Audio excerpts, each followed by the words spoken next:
Station, this is Houston. Are you ready for the event? Houston, this is Station. I am ready.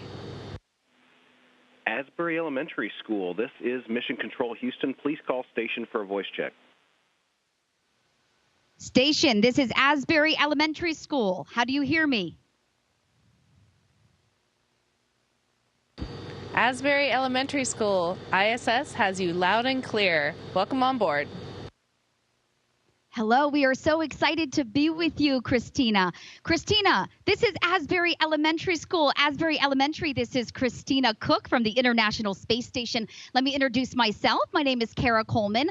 I'm from Erie News Now, one of the local television stations here, and I'm also a graduate of the Mill Creek School District. We are so excited. You can hear us loud and clear? Kara, we're excited too. Great to have you here. I can hear you loud and clear. Christina, can you give all of our students a wave? A nice big wave? We're so excited to see you. There we go. We know we're going to be watching the hair. That's one of our favorite parts. So who do you have there?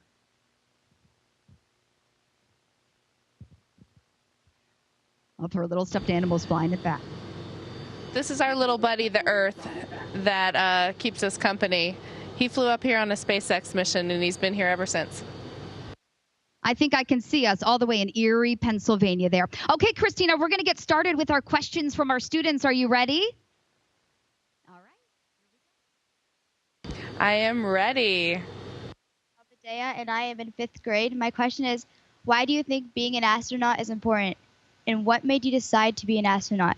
Why is it important for astronauts to land on the moon in 2024? Jaya, thank you very much for that question. I think it's important to be an astronaut because there have to be people that are willing to carry out our country's goals and the world's goals for human spaceflight and for exploration. So people that are willing to do the things that it takes to fly in space and to be stewards of places like this wonderful International Space Station, to carry out goals like conducting science in space and doing the things like spacewalks to keep up the space station in great working order. And it's also important to have people that are astronauts because those people can carry back to the Earth the experiences they have and share them with everyone so that everyone can participate in this amazing endeavor that we're on. I also do think it's really important for our mission to go back to the moon by 2024. It's not only going to inspire people, but it's going to be a great economic impact and an impact on our technology in the United States to really put us in a leadership position for future space travel. Hi, my name is Marcus Nukowski, and I am in 4th grade. My question is, how can a kid in elementary school prepare to train to be an astronaut?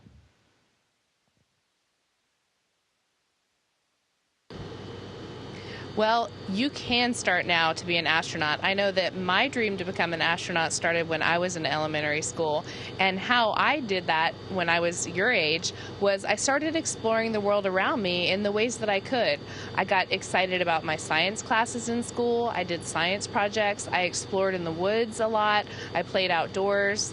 I worked on projects. My dad and I would build things together. So anything that involves you learning more about the world around you, obviously doing great in school is really important, and making sure to follow things that your teachers tell you.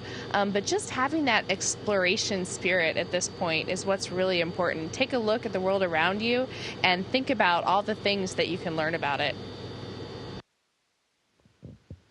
Hi, my name is Luca Montagna, and I'm in 3rd grade. My question is, can you describe what it is like to spacewalk?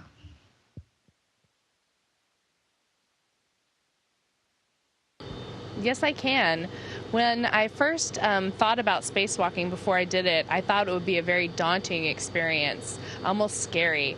But it turned out that it was just an incredibly beautiful experience that I was really well trained for. So I felt very calm during my spacewalk, and I felt very well prepared because I had done a lot of practice and a lot of hard work to know the tasks that I would be doing and to know what to expect out there. but it's a really great feeling to be part of a team. Our team that works on spacewalks includes thousands of people on the ground, the team on board with our crewmates that make it possible for us to get suited up and to go out the door. And just to be a part of a team that's working towards one goal together was a really special feeling. Hi, my name is Bianca Baldwin, and I'm in 2nd grade. My question is, how do astronauts exercise in space?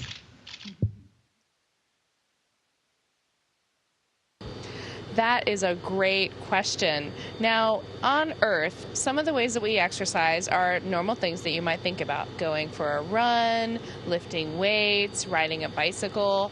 And up here, without gravity, we can't even walk, much less go running. And lifting weights obviously wouldn't work because nothing weighs anything. So we have special equipment that was designed by people exactly for us to be able to exercise up here.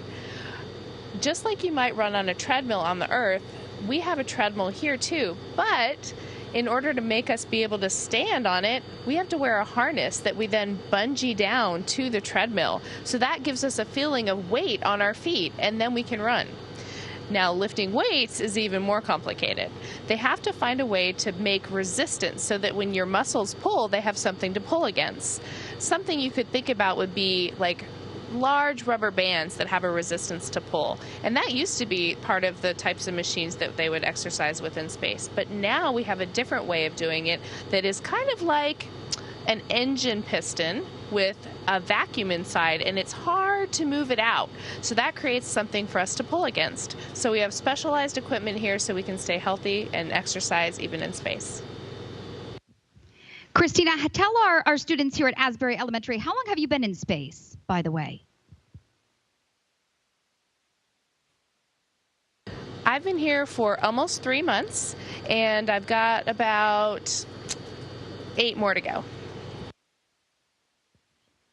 Hi, my name is Nolan DeMello, and I am in 3rd grade. My question is, how does it feel when you go through the atmosphere?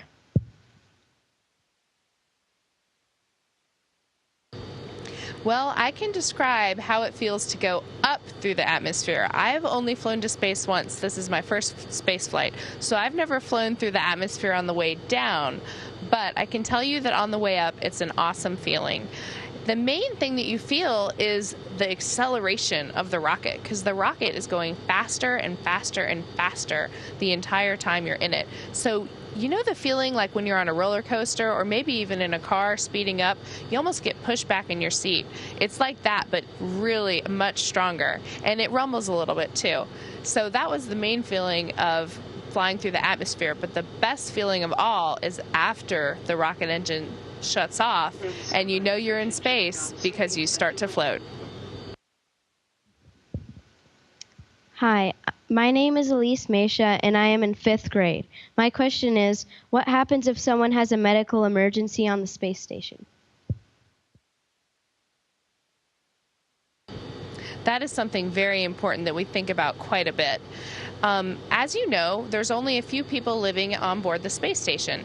Now, right now, we're very fortunate because one of those people happens to be a medical doctor, so we have some expertise. But we can't always count on that. So not only are we all trained in basic medical delivering medical attention, especially emergency medical attention, we have special kits that we use. In addition, we have doctors on the ground in mission control waiting to be able to assist us in those situations.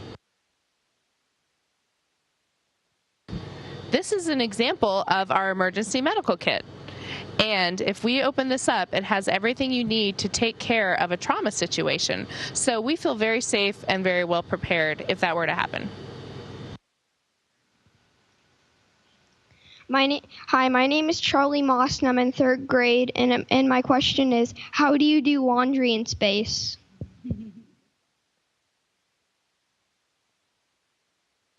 Well, I can tell you, up here in space, we're very lucky because we don't even have to do laundry.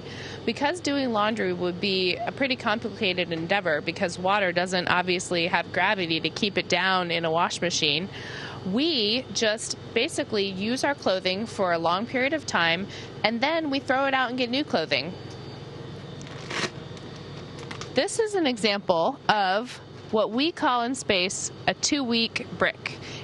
And that is a package of clothing that we will use for 2 weeks. And it includes everything we would need for wearing on board day to day in our work and also exercise. So we just open a new one up of these every 2 weeks and we don't ever have to do our laundry. You can see the kids at Asbury have some really great questions. Hi, my name is Ethan Murphy and I am in 3rd grade. My question is, will you name 5 things you do on the space station?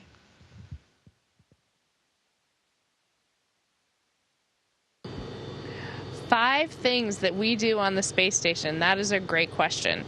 Well, in a lot of ways, what we do up here is just like regular life, like you all have down there. So I would say, number 1, we eat meals. We have breakfast, lunch, and dinner up here, just like everybody else. And we can talk about that in a little bit.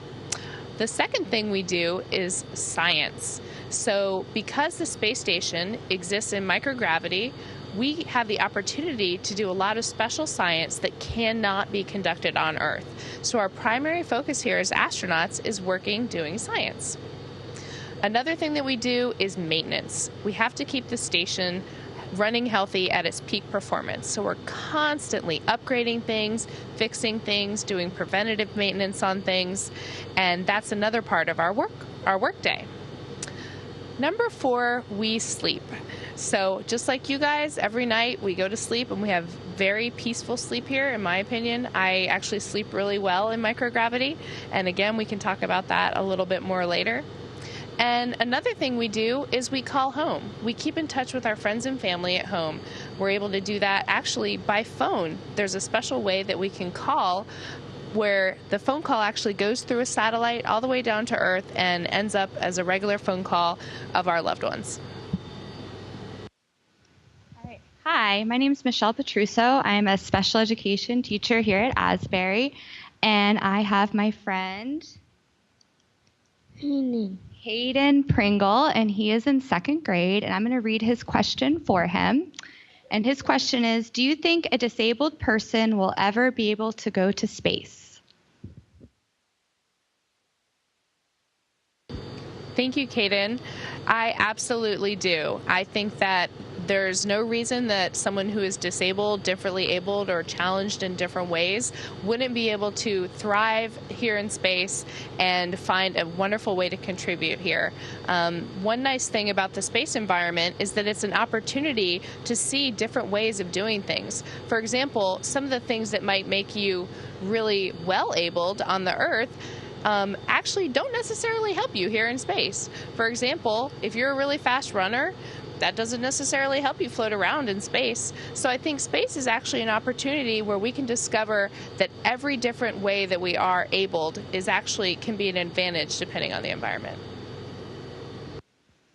Hi, I'm June Gilroy, and I'm in 1st grade. My question is, do you have phones in space, and do you have good signal?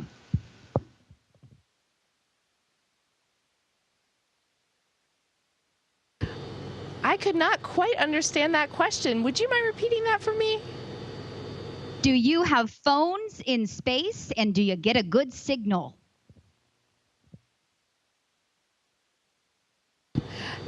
Now I gotcha. We actually do not have phones like you think of, ones that you would hold, but the really smart software engineers down at NASA have figured out a way to actually use our computers as kind of like a phone. So what we can do is we just bring up a piece of software on our computers, and it even looks like a picture of a phone, and we can call people that way. So on the Earth, the people pick up their phone just like it's a regular phone call, but really it's me in space at my computer with a headset on. Hi, my name is Olivia McVeigh, and I'm in 2nd grade. My question for astronaut Christina is, how do food scientists decide what types of food to send astronauts on the space station?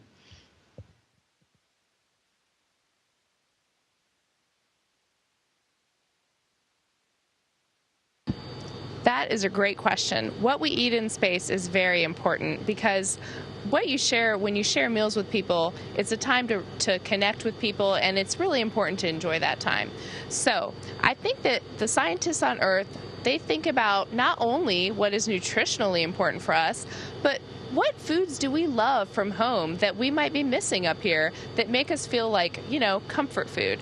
So I have a couple examples for you.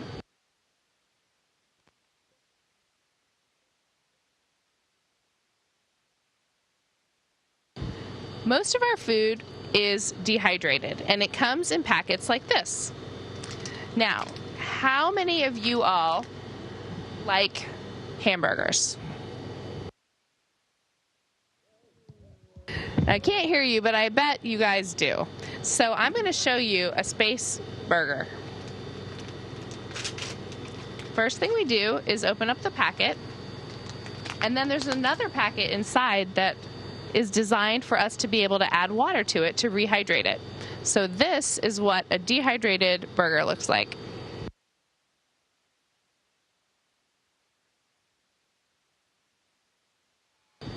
We would take this and we would attach it to our water dispenser device and put exactly the right amount of water in, wait a little while, and before we know it, we have a great burger to eat. Mixed reaction whether or not they'd try it. Okay, our next question. Hi, my name is William Swan. I am in 4th grade, and my question is, what does water feel like in space, and does it feel different?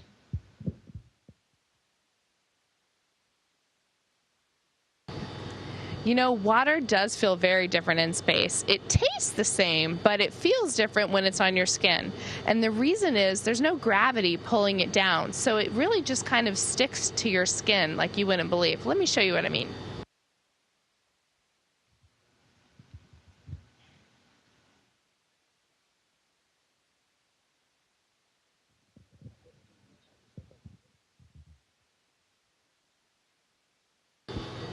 This is a water packet. So this is what we get all of our drinks out of: water, coffee, anything. And I'm going to show you what it does when it comes in contact with your skin.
So as you can see, water kind of behaves a little bit differently up here when there's no gravity to pull it down.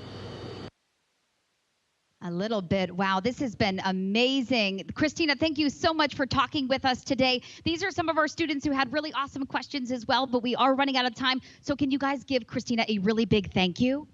Thank you.